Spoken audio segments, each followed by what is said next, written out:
Vous vous souvenez des Dupont? Cette famille qui habite un peu plus loin dans la rue, avec la voiture de luxe et la pelouse parfaitement tondue? Vous savez, ceux qui semblent toujours avoir tout sous contrôle? Tout le monde veut leur ressembler, n'est-ce pas? Ils sont comme un modèle de réussite pour le quartier. Eh bien, dans le monde des affaires, on appelle ça le benchmarking. C'est une stratégie où l'on observe les leaders du marché pour s'inspirer de leurs meilleures pratiques. Mais au lieu d'envier les Dupont, on apprend d'eux, puis on essaie de faire mieux. C'est une manière proactive de s'améliorer continuellement.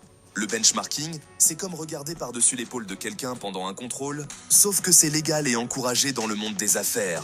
C'est une méthode pour rester compétitif. Il s'agit de comparer votre entreprise aux meilleurs des meilleurs pour voir ce qu'elles font de bien, et peut-être même ce qu'elles font de mal. Pourquoi s'en préoccuper? Parce que cela peut révéler des opportunités d'amélioration.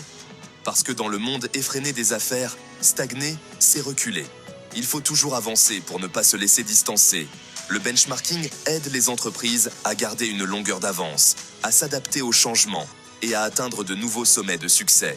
C'est un outil essentiel pour toute entreprise qui veut prospérer. Alors, attachez vos ceintures et préparez-vous à découvrir le monde fascinant du benchmarking, où un peu de saine compétition peut mener loin. C'est une aventure passionnante vers l'excellence. Soyons réalistes, le mot benchmarking peut sembler un peu technique, mais ne vous inquiétez pas, c'est en fait assez simple. Imaginez que vous êtes un boulanger, célèbre pour vos délicieux cookies aux pépites de chocolat. Vous apprenez qu'une boulangerie concurrente, située un peu plus loin dans la rue, vend encore plus de cookies que vous. Que faites-vous?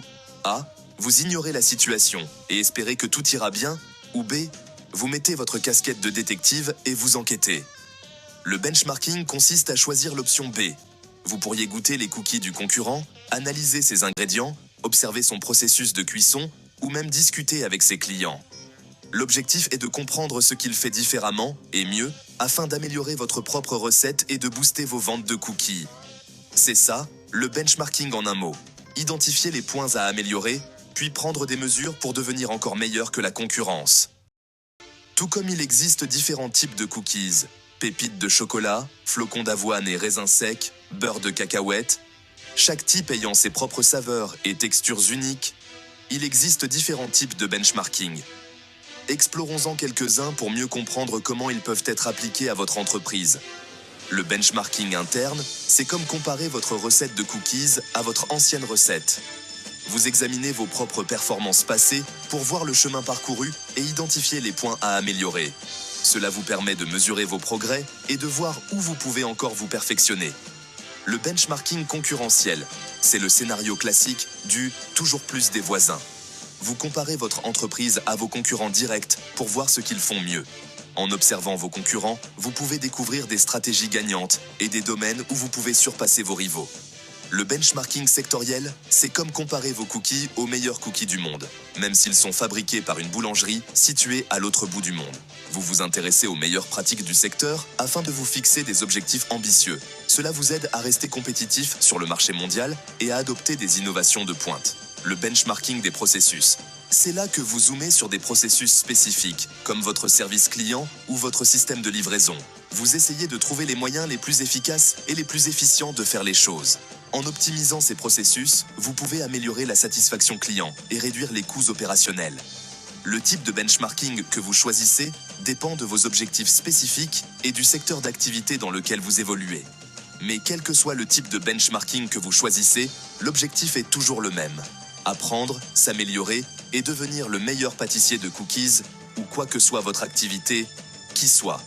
En fin de compte, le benchmarking est un outil puissant pour stimuler la croissance et l'innovation dans votre entreprise. Avant de pouvoir commencer à comparer, vous devez savoir à qui vous vous comparez. Cela peut sembler évident, mais choisir les bons concurrents est crucial. Ne vous contentez pas de choisir les plus grands noms du secteur. Recherchez des entreprises dont la taille, le public cible et la position sur le marché sont similaires. Voyez les choses ainsi. Une petite pizzeria familiale ne doit pas se comparer à Domino's Pizza.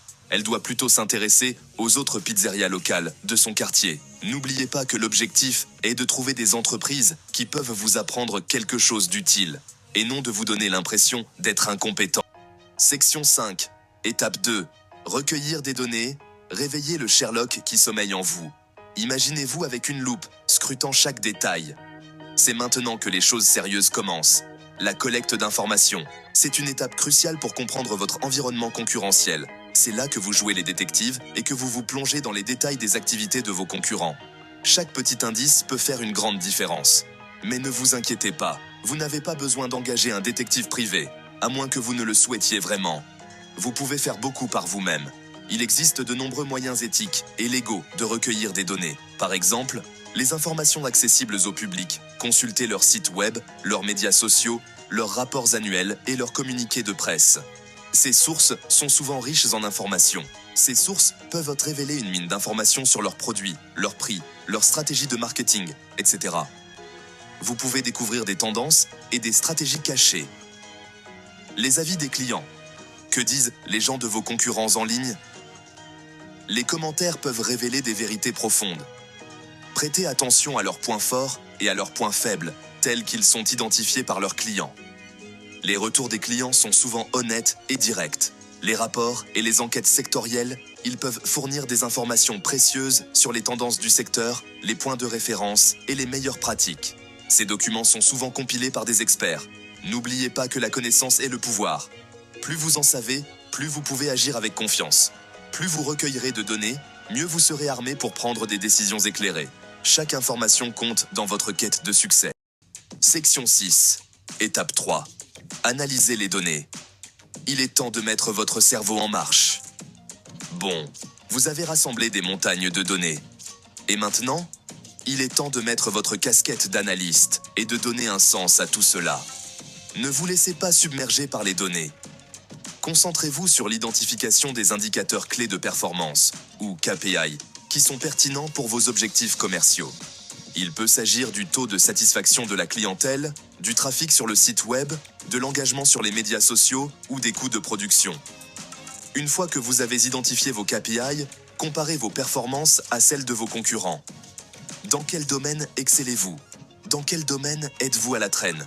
Y a-t-il des tendances ou des constantes qui se dégagent? N'oubliez pas que l'objectif n'est pas seulement de recueillir des données, mais aussi d'en extraire des informations significatives qui peuvent conduire à de réelles améliorations commerciales. Section 7. Avantage du benchmarking. Faites passer votre entreprise au niveau supérieur. Alors, pourquoi se donner tout ce mal? Parce que le benchmarking offre une pléthore d'avantages, notamment amélioration des performances. En identifiant les points à améliorer, vous pouvez accroître l'efficacité, réduire les coûts et améliorer la qualité de vos produits ou services. Compétitivité accrue. Le benchmarking vous aide à garder une longueur d'avance et à vous adapter à l'évolution des conditions du marché. Innovation renforcée. En apprenant des meilleurs, vous pouvez faire germer de nouvelles idées et développer des solutions innovantes. Meilleure prise de décision. Les informations basées sur les données vous permettent de prendre des décisions éclairées qui s'alignent sur vos objectifs commerciaux. En bref, le benchmarking, c'est comme avoir une arme secrète dans votre arsenal commercial. Il peut vous aider à atteindre vos objectifs plus rapidement et plus efficacement. Section 8. Pièges potentiels. Évitez les erreurs de benchmarking. Si le benchmarking peut être un outil puissant, il est important d'être conscient des pièges potentiels. Copiez aveuglément. Ne vous contentez pas de copier ce que font vos concurrents sans en comprendre le pourquoi. Ce qui fonctionne pour une entreprise peut ne pas fonctionner pour une autre. Surcharge de données. Ne vous enlisez pas dans la paralysie de l'analyse des données. Concentrez-vous sur les indicateurs et les informations les plus pertinents. Ignorez vos points forts. Ne vous focalisez pas sur vos concurrents au point de négliger vos propres forces et vos facteurs de différenciation. N'oubliez pas que le benchmarking est un voyage, pas une destination. C'est un processus continu d'apprentissage, d'adaptation et d'amélioration. Section 9. Conclusion. Le benchmarking. Votre arme secrète pour réussir. Dans le paysage concurrentiel des affaires, il est crucial de garder une longueur d'avance. Le benchmarking est un outil puissant qui peut aider les entreprises de toute taille à atteindre leurs objectifs et à atteindre de nouveaux sommets de réussite. En comprenant les principes de base du benchmarking, en choisissant les bons concurrents, en recueillant et en analysant les données de manière efficace et en évitant les pièges courants, les entreprises peuvent exploiter tout le potentiel de cette pratique précieuse. Alors, adoptez l'esprit de la saine compétition, mettez votre casquette de détective et lancez-vous dès aujourd'hui dans l'aventure du benchmarking.